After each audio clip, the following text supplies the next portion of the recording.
Virus के खतरे सबब सिंध हुकूमत के ऐलान ते लॉकडाउन के पहिरें ॾियारे नंढनि वॾनि शहरनि में कारोबार मुकमल तौर बंद रखियो वियो। सिंध जे ॿिए नंबर वॾे शहर हैदराबाद में भी लॉकडाउन के पहिरें ॾींहं ते समूरा कारोबारी मर्कज़ बंद रखिया विया, जॾहिं त रेज़िकी जा दुकान, पेट्रोल पंप, खीर ऐं मेडिकल स्टोर खुलियल रहिया। कासिमाबाद, लतीफ़ाबाद ऐं सिटी जे मुख़्तलिफ़ चौकनि ऐं चौराहनि खे ब्लॉक कयो वियो, जिते पुलिस ऐं रेंजर्स जा एहलकार शहरनि खे गैर ज़रूरी ॿाहिरि निकिरण खां रोकण जी हिदायत कंदा रहिया। सखर में भी मुकमल लॉकडाउन रहियो, जॾहिं त मेडिकल स्टोर, सब्जी, फ्रूट ऐं खीर समेत आम वापे वारनि शयुनि जा दुकान ऐं पेट्रोल पंप खुलियल रहिया। लॉकडाउन जी भनकड़ी कंदड़ 200 माण्हुनि खे गिरफ़्तार करे लाकअप कयो वियो।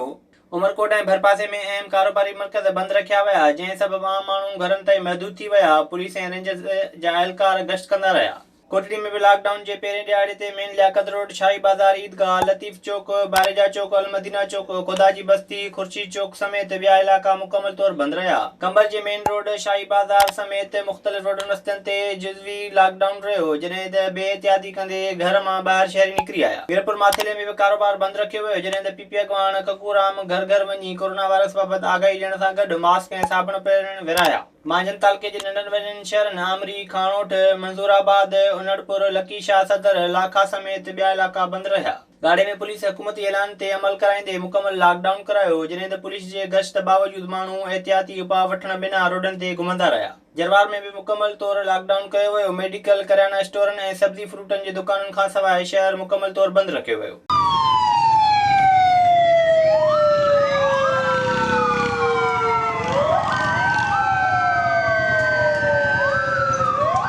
खिपरे में भी पुलिस रात 12 वगे खां ही लॉकडाउन ते अमल कराईंदे कारोबार बंद कराए छॾियो, पर सुबुह थींदे ही अवाम एहतियाती उपाउ वठण बिना ख़रीदारी करण लाइ निकिरी पिया। कानपुर शहर में पिण हर क़िस्म जो कारोबार बंद रहियो, जंहिं सबब माण्हू घरनि ताईं महदूद थी विया, जॾहिं त मेडिकल स्टोर, किराना, सब्जी ऐं फ्रूट जा दुकान खुलियल रखिया विया, जितां हर घर जे हिक फर्द खे ख़रीदारी जी इजाज़त ॾिनी वई। हाल में दुकानदारनि पारां हुकूमती ऐलान ते अमल न थियण बाद पुलिस हरकत में ईंदे कारोबार बंद कराए छॾियो।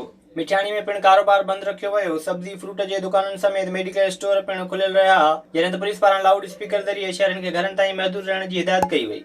सिंध जे ॿियनि शहरनि जीअं सुई गैस में भी मुकमल तौर कारोबार बंद रखियो वियो, जंहिं सबब रस्ता वीरानी जो ॾेख ॾेई रहिया हुआ। सूबे देरे में अवाम बेहतियाती कंदे ॿाहिरि निकिरी ख़रीदारी कंदा रहिया, जॾहिं त इंतज़ामिया नज़र न आई। कोड़ा में लॉकडाउन वारे फ़ैसिले ते मुकमल अमल कंदे कारोबार बंद रखियो वियो, जंहिं सबब माण्हू घरनि ताईं महदूद रहिया।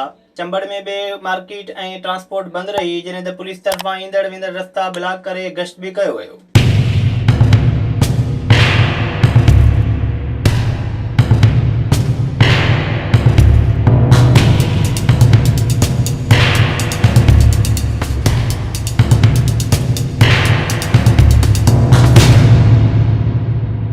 विजिट कयो अवामी आवाज़ मीडिया ग्रुप की वेबसाइट awamiawaz.pk।